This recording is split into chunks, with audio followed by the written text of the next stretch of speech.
আতশী নকশার যাকাতের পদ্ধতি কি? সবাই প্রথম মনোযোগ সহকারে শুনেন এবং মনোযোগ সহকারে শোনার পরবর্তীতে এই জিনিসটা সুন্দর করে লিখবেন। ঠিক আছে? এই ভিডিওটা আমি YouTube এও দিচ্ছি। তার একটা বড় কারণ হচ্ছে YouTube এবং Facebook এ দিচ্ছে অনেক ছাত্র আছে যারা কিনা আমাদের এখানে আসলে ফ্রিতে শিখতে চাচ্ছেন এবং যারা এই মুহূর্তে YouTube অথবা Facebook এ দেখছেন তাদের জন্য বলছি যে ইনশাআল্লাহ আপনাদের জন্য এই আতশী নকশার যাকাতের আমলটি আম করে দেওয়া হয়েছে। আপনারা চাইলে নিজেরা এই যাকাত দিয়ে নিতে পারবেন। যারা নিজেরা আমার ছাত্র মনে করেন নিজেদেরকে এবং আমাদের কাছ থেকে শিখতে চান, তারা অবশ্যই যাকাতটা আদায় করতে পারবেন। আপনার আনুগত্য আন্তরিকতার ভিত্তিতে যাকাত আদায় করলে ইনশাআল্লাহ কার্যকর হবে। আমার পক্ষ থেকে ইজাজত আছে। তো আতশী নকশার যাকাতের পদ্ধতিটা কি? আতশী নকশার যাকাতের পদ্ধতি হচ্ছে আপনি আরবি মাসের, কথাটা মনোযোগ সহকারে শুনবেন। যেকোনো আরবি মাসের ১ম যে জুম্মার দিন আসে, সেই জুম্মার দিন আপনি যাকাতের আমলে বসবেন। আতশী নকশার যাকাতটা দিতে হয় দিনের বেলায়। সুতরাং আপনাকে আমলটা অবশ্যই ফজর এবং যোহরের মাঝখানেই করতে হবে, অন্য সময় করা যাবে না। কথা বুঝতে পারছেন? অন্য সময় করা যাবে না। এখন এটার যাকাতের তরিকা হচ্ছে আপনাকে একদম পিওর যে জাফরান কালি আছে, মানে ভেজাল কোনো কালি না, রং-টং না। জাফরান থেকে তৈরি করা যে কালিটা প্রয়োজনে নিজেরা বানিয়ে নিবেন। যেহেতু আমি YouTube এও ভিডিও দিয়ে দিছি আপনি কিভাবে জাফরান কালি বানাবেন। নিজেরটা বানাইলে নিজের শান্তি আরো বেশি। ওইটাই বেটার। তো জাফরান এবং মেশক সমৃদ্ধ যে কালি আছে, মেশক যদি নাও পান তারপরেও ন্যূনতম জাফরান দিয়ে তৈরি করা কালির মাধ্যমে লিখতে হবে। কি করবেন? আরবি মাসের ১ম যে জুম্মার দিন আসবে, সেই জুম্মার দিন ফজর নামাজের পর থেকে যোহরের ভিতরে আপনাকে এক বসায় নির্ধারিত একটা সময়ে ৪৫ পিস এই নকশা লিখতে হবে। ৪৫ পিস এই নকশাটা লিখতে হবে। লেখার পরবর্তীতে আপনি যেটা করবেন, এই যে ৪৫ পিস নকশা আছে, এগুলাকে নিজের হাতে আটার খামিরা বানিয়ে ওই আটার গুলির ভিতরে ভরবেন। আপনি নিজে আটার খামিরা বানাবেন। ওইটা আটার গুলির ভিতরে ভরবেন। একটা করে ভাঁজ করে আলাদা নকশা ছোট হয়। এটা আটার গুলির ভিতরে ভরবেন ইনশাআল্লাহ। এখন এটাকে আমরা মাছকে খাওয়াবো। এটা সদাকার মতো হয়ে গেল। সদকা হয়ে গেল। মাছের জন্য একটা খানা সদকা। মাছকে খাইয়ে দিব। তো কিভাবে খাওয়াবো? মাছ ধরে খাওয়াবো? না। এমন একটা পুকুর অথবা নদী বাছাই করব যেখানে বড় মাছ আছে। ওই আমার আটার গুলিটা একবারে খেয়ে ফেলার মতো সক্ষম এরকম বড় সাইজের মাছ আছে। এরকম একটা পুকুর অথবা যদি খাল হয় অথবা বিল হয় অথবা নদী হলে সবচেয়ে বেটার।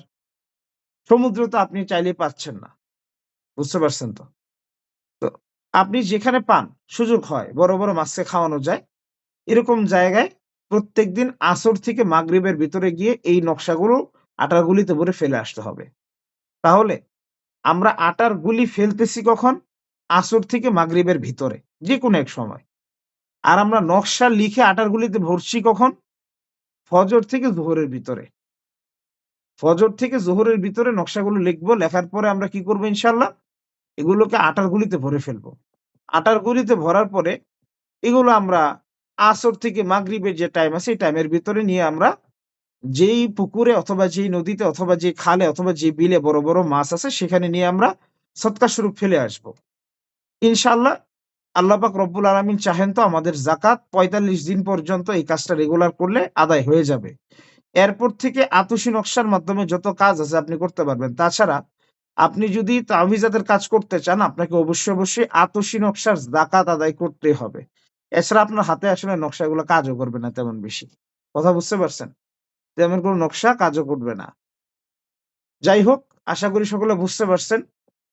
আতশী নকশার যাকাত দেওয়ার তরিকা সকলে খাতায় তুলেন। লেখেন। আমি যেভাবে বলছি সেভাবে লেখেন। আরবি মাসের ১ম শুক্রবার দিন আমল শুরু করবে। আরবি মাসের ১ম শুক্রবার দিন আমল শুরু করবে। ৪৫ দিন পর্যন্ত। আমি যেভাবে বলছি সেভাবে লেখেন। তাহলে সুন্দরভাবে বুঝবেন। আরবি মাসের ১ম শুক্রবার দিন অথবা জুম্মার দিন সকাল থেকে আমল শুরু করবে ৪৫ দিন পর্যন্ত। প্রত্যেক দিন ফজর থেকে জোহরের ভিতরে ৪৫ পিস করে নকশা জাফরান কালির মাধ্যমে লিখতে হবে। আমি আবারও বলছি, আরবি মাসের প্রথম জুম্মার দিন সকালবেলা আমলটা করবে, অথবা ফজর থেকে জোহরের ভিতরে আমলটা করবে, যখন সুন্দর সময় হয়। তবে নির্ধারিত সময় রাখার চেষ্টা করবেন, বেটার হবে। ৪৫ দিন পর্যন্ত প্রত্যেক দিন ফজর থেকে জোহরের ভিতরে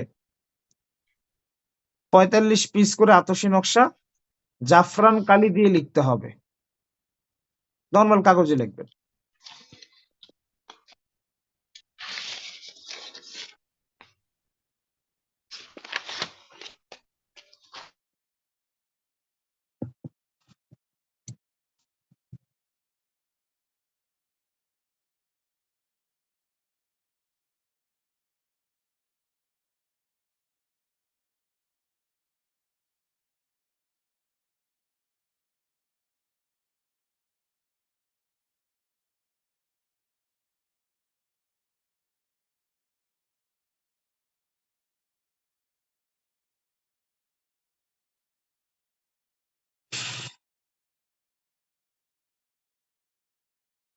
জি, লেখা হলে বলবেন, পরবর্তী অংশ বলবো।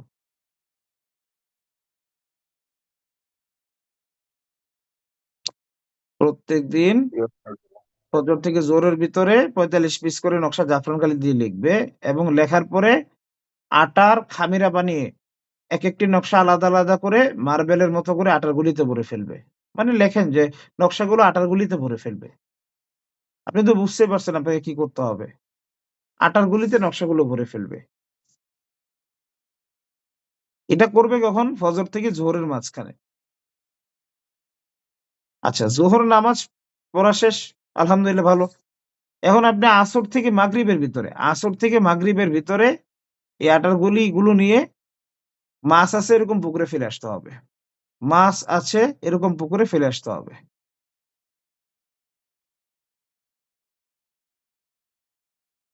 এটা করবে আসর হতে মাগরিবের ভিতরে।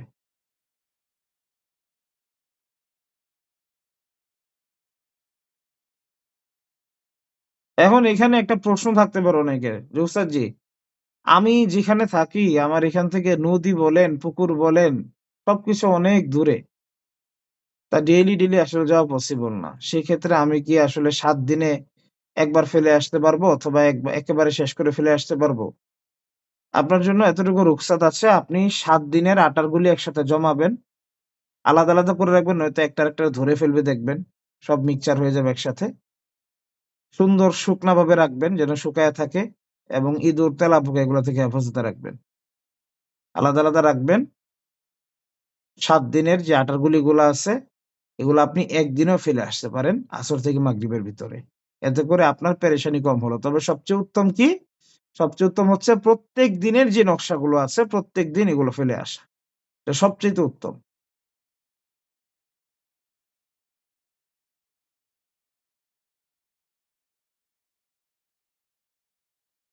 আচ্ছা, আতশী নকশার যাকাতের বিষয়ে কারো কোনো প্রশ্ন আছে? কিছু বুঝেন না এরকম কিছু আছে? থাকলে বলতে পারেন।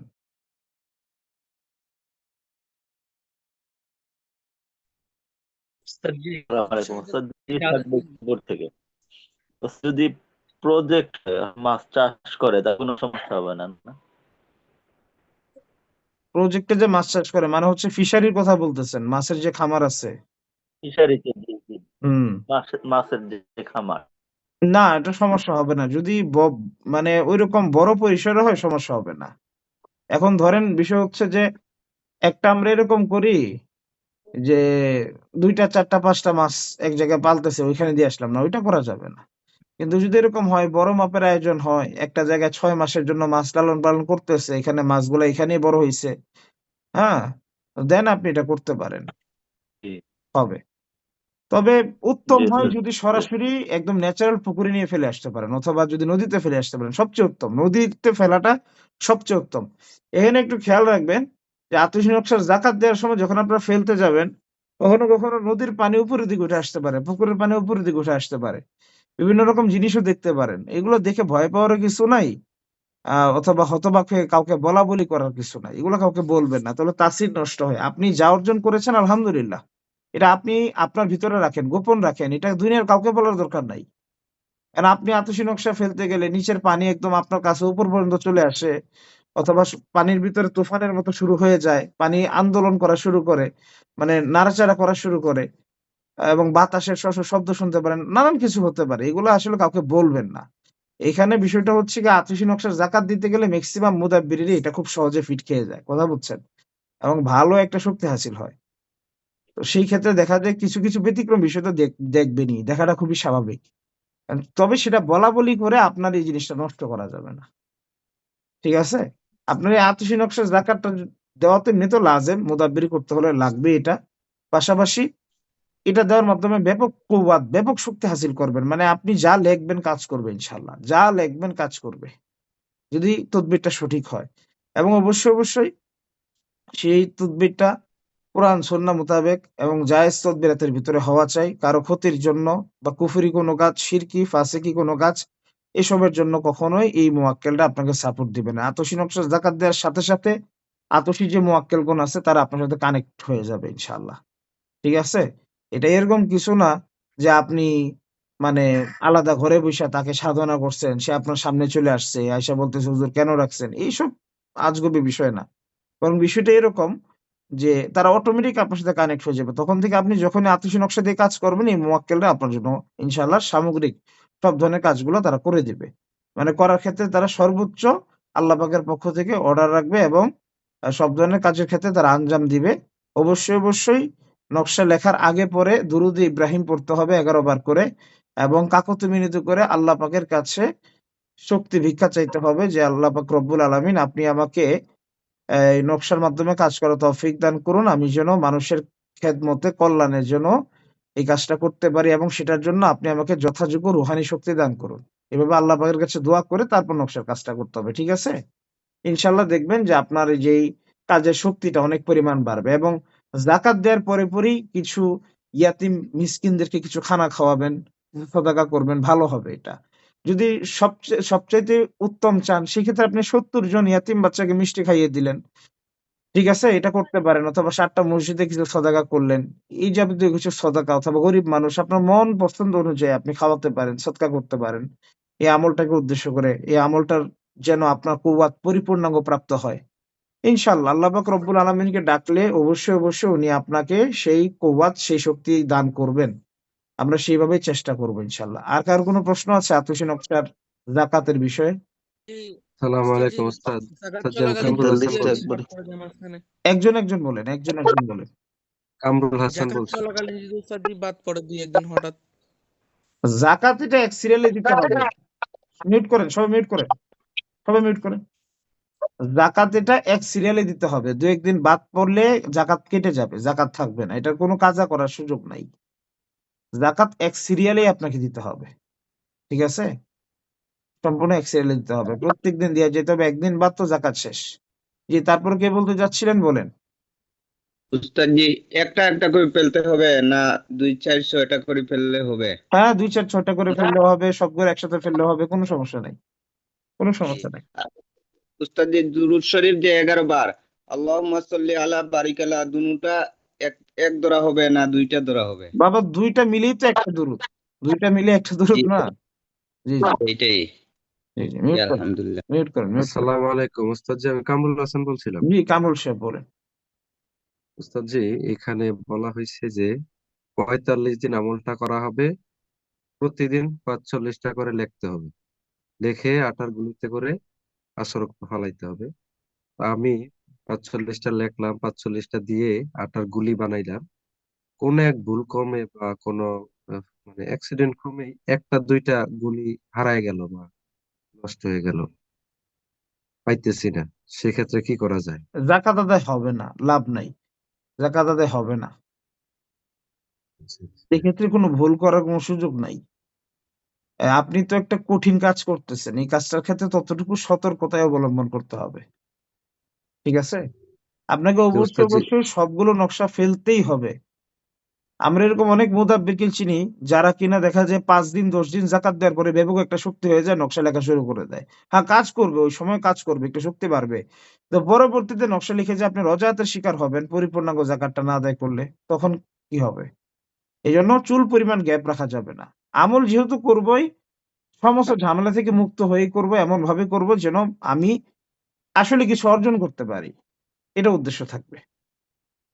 জি, আর ওস্তাদজি হ্যাঁ, আর বলুন। একটা প্রশ্ন হলো, আপনি তো বলছিলেন যে সপ্তাহে একবার ফালানোর সিস্টেম আছে। হুম, হ্যাঁ, তো আমি প্রতিদিন ফালাইতেছি আসরের পরে, কিন্তু হঠাৎ একদিন আসরের পরে যে কোনো একটা কাজে চলে গেলাম, চিন্তা করলাম যে আর আজকে ফালাইলাম না, যেহেতু আজকে মিস হয়েছে, আজকে থেকে 7 দিন আমি রেখে দেবো, 7 দিন পরে একসাথে ফালাই দেবো। হ্যাঁ, এভাবে করা দেখেন যাবে? আপনি ৩ দিন পরে, পরে ফেলতে পারেন। সমস্যা নাই। আপনি একদিন আচ্ছা গ্যাপ গেছে ২ দিন পরে ফেলতে পারেন। ওইটার সমস্যা নাই। আচ্ছা আচ্ছা। আবার আপনি যদি চান ১৫ দিন পরে ফেলবেন, সেটাও ফেলতে পারবেন। তবে যত দ্রুত ফেলবেন, তত বেশি শক্তিটা বেশি পাবেন আসলে।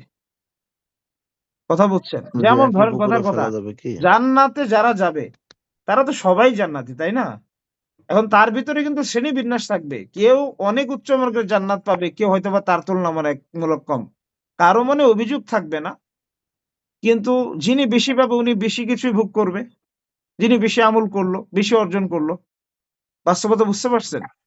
বিষয়টা এরকমই। আপনি যদি ১৫ দিন পরে ফেলেন, যাকাত তো আদায় হয়ে যাবে। আপনি যদি একবারে শেষের দিন ফেলেন, তাও যাকাত আদায় হবে। ওটা সমস্যা নাই।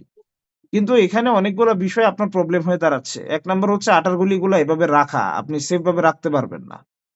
ঠিক আছে? একসাথে জটলা বেঁধে যাবে। অনেক আটা খরচ করতে হবে এখানে আবার। আটা আলাদা গুঁড়ি উপরে লাগায় রাখতে হবে। নয়তো দেখবেন লেগে গেছে একটা, একটা। তারপর রোদে দিয়ে শুকানো। অনেক ঝামেলা আছে। এগুলার চাইতে প্রত্যেকদিন ফেলে দেয়াই উত্তম। যদি তা না পারেন ৭ দিনে একবার ফেলে দেন। আর যদি তাও না পারেন ১৫ দিনে একবার ফেলেন। তবে আমি মনে করি যে আমি যাকাত তো আর বারবার দিব না। হয়তোবা ১ বার, ২ বার, ৩ বারই দিব সর্বোচ্চ। তাহলে আমি এই সময়গুলাকে একটু গুরুত্বের সহিত কষ্ট করি। যেবার যেটা নিয়ম সেই নিয়মটার পূর্ণাঙ্গই আদায় করি। দেখি না কি হয়। ঠিক আছে? আমি পারি কিনা একটু দেখি তো, চেষ্টা করে দেখি। চেষ্টা করলে মানুষ পারে। ওই যে বলছিলাম যে মানুষের ৩ হাত, কয় হাত? 3 হাত। ৩ হাত। তিন হাত ডান হাত, বাম হাত আর অজুহাত। ওই অজুহাত। অজুহাত আমাদের দরকার নাই। অজুহাতটা কাইটা ফালায় দিলেই চলে। অজুহাতের কোনো কাজ নাই। অজুহাত ওই ডান হাত বাম হাতের অকেজো বানায়, আর কিছুই করে না। বুঝতে পারছেন? জি ওস্তাদ। ওস্তাদ, যে একই পুকুরে কি ফেলা যাবে প্রত্যেকদিন? হ্যাঁ, একই পুকুরে ফেলতে পারবেন। কোনো সমস্যা নাই। একই পুকুর, আলাদা পুকুর সব জায়গায় ফেলতে পারবেন। কোনো সমস্যা নেই। ওস্তাদ জি, আটার গুলিগুলো কি মুদাব্বির নিজেই ফেলতে হবে নাকি অন্য কারো হাতে ফেললেও হবে? মুদাব্বির নিজের হাতে বানাইতেও হবে, নিজের হাতে ভরতেও হবে, কাগজও নিজের হাতেই কাটতে হবে, আবার নিজে ফেলতেও হবে। অন্য কেউ কাজ করলে কাজ হবে না, রজাত হওয়ার চান্স আছে। ওস্তাদ, যে আর একটা প্রশ্ন ছিল, সেটা হচ্ছে অনেকে আমরা মাদ্রাসায় খেদমত করি, অনেক সময় হয়তো ছুটি হয় রমজান মাসে বা যে কোনো মাহফিলের পরে, সেক্ষেত্রে মাদ্রাসাতে আমলটা ধরলাম, বাড়িতে এসে কি করা যাবে? হ্যাঁ, করা যাবে। তবে লেখার টাইম জি। শিডিউল ঠিক থাকতে হবে।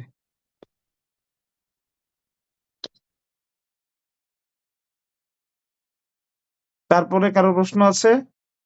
ওস্তাদ জি, লেখার বিষয়টা তো আপনি সময় দিচ্ছেন ফজরের পর থেকে ওই জোহরের আগ পর্যন্ত, এই মধ্যবর্তী সময়। তো আমি একদিন 8টা বাজে লিখলাম, আরেকদিন 11টা বাজে, এটা তো এটা সমস্যা আবার হয়ে করা গেল না? ঠিক না। হ্যাঁ, আপনি করলে হয়ে যাবে যাকাত। ওই যে বললাম না, জান্নাতে তো সবাই যাবে। শক্তি কম ওই জান্নাতের ওই একটা থাকবে হচ্ছে ধরেন ১০০ তালার মতো। উদাহরণ দিচ্ছি আরকি। ১০০ তালার জান্নাতি আর নিচে ৩ তালার জান্নাতি এক হবে? এক তো না। তফাৎ তো আছে। তো জি সেমস আপনি পরিপূর্ণাঙ্গ একদম প্রতিদিন একই সময়ে বসলেন, একই রকম হাল রাখলেন। আপনি ধূপ-টুপ ধরায়া সুন্দর করে মেশকাম আতর মাইখা একদম জাফরান কালি দিয়ে পবিত্র অবস্থায় আল্লাহ পাকের কাছে দোয়া খায়ের করে ২ রাকাত সলাতুল হাজত পড়ে, দুরূদ ইব্রাহিম পড়ে আল্লাহর কাছে কান্নাকাটি করে যখন বসবেন, ওইটার শক্তি আর কোনো মতো খালি লেখলাম ওইটার শক্তি বাবা কোনদিনই এক হবে না। এটা আপনারা একটু নিজেরা গবেষণা করলে বুঝবেন। ঠিক আছে? ২ টার ভেতর অনেক তফাৎ আছে। অনেক তফাৎ। তাফারকিস সামাওয়াতি ওয়াল আরদ। আসমান জমিন তফাৎ আছে। শক্তি তো পাবেন। কিন্তু একটা শক্তি আছে যে এই শক্তিতে আমি খালি দিলাম আর কাজ হইল আলহামদুলিল্লাহ। আর আরেকটা শক্তি আছে দিলাম, কখনো কাজ হইছে, কখনো হয় নাই। তফাৎ আছে না? অনেক জি তফাৎ। আছে। জি। আর ওস্তাদ, যে মোমবাতি ওস্তাদ ধরাতে হবে কি? না, মোমবাতির কথা আমি কবে বলছি? মোমবাতি তো কোনো আমলে বলি না। মোমবাতি কেন ধরাবেন? মোমবাতি ধরাইতে হবে না তো। আপনি ধূপ ধরাবেন উস্তাদ সুগন্ধির জন্য এবং রোজা যেন না হয় সেজন্য। কারণ এই ধূপের ধোঁয়াটা অনেক সময় তিফলি মুয়াক্কেল আসা শুরু করে তো অনেক কাজের ক্ষেত্রে আমাদের আমলের ভুল থাকলে। এটা কে এটা মিউট করে না? দেখেন তো। রুহুল আমিন সাহেব, আপনি কেন মিউটের দিকে খেয়াল রাখেন না এখন পর্যন্ত বলেন তো? আচ্ছা শুনেন, যেটা বলতেছিলাম যে ধূপ অনেক সময় ধরাইতে হয় কেন? অনেক সময় যে আমলগুলো আমরা করি, সে করার ক্ষেত্রে অনেক সময় দেখা যায় যে মুয়াক্কিল যখন কানেক্ট হয়, সিফলি মুয়াক্কিল আসার চান্স থাকে। এখন ধূপের ধোঁয়া কিন্তু যেই নুরি মুয়াক্কিল এরা পছন্দ করে, সিফলি মুয়াক্কিল কখনো পছন্দ করবে না। সেক্ষেত্রে ধূপ অথবা সুগন্ধি আগরবাতি বলেন এবং মেশকাম আতর ব্যবহার করা উত্তম। এতে করে ওই চান্সটা আপনার আর থাকে না এবং এটা আমলের একটা পরিবেশ থাকে। নিজের কাছেও ভালো লাগে, প্রশান্তিদায়ক বিষয় হয় এবং নুরি মুয়াক্কিলরা এই বিষয়গুলো খুব পছন্দ করে। তখন আপনার সাথে কানেকশনটা বেটার হবে ইনশাআল্লাহ। উস্তাদ এটা তো ধূপকাঠি, যেটা মানে লোবানের যেটা ধূপকাঠি, ধূপকাঠিটা। লোবান অথবা সরাসরি ধূপ যেটা আপনি জ্বালান, পাক পবিত্র হওয়া চাই। পাক পবিত্র, এখানে কোনো নাপাকি জিনিস থাকা যাবে না। সর্বোচ্চ পাক পবিত্রতার সহিত কাজ করতে হবে। সর্বোচ্চ। ঠিক আছে? ওস্তাদ জি, আমাদের এলাকাতে যেগুলো ধূপকাঠি পাওয়া যায় অধিকাংশ ধূপকাঠির প্যাকেটে মানে ওই দেবতাদের ছবি থাকে, শ্রীকৃষ্ণ, না, রাম। সেগুলা ভুলে ইউজ করবেন না। যেখানে দেবতার ছবি ব্যবহার করা হইছে, মানে ছবির সাথে আমাদের কোনো সম্পর্ক নাই। ওই সমস্ত ছবি যেখানে দেয়া থাকবে, সেখানে আমরা ভুলেও নাই। এটা যত বড় দামি জিনিস হোক, ওইটার সাথে আমরা নাই। সোজা সাপটা কথা। প্রত্যেকটা ওই ধরনের ছবির সাথে শয়তান জিন সংযুক্ত থাকে। কাফের জিন সংযুক্ত থাকে। আমরা সবসময় এদের বিরোধী। ঠিক আছে? আচ্ছা যাই হোক, আপনাদেরকে যেই নিয়মটা বললাম, এই নিয়ম অনুযায়ী আপনারা এই যাকাতটা দিয়ে দিয়েন ইনশাআল্লাহ।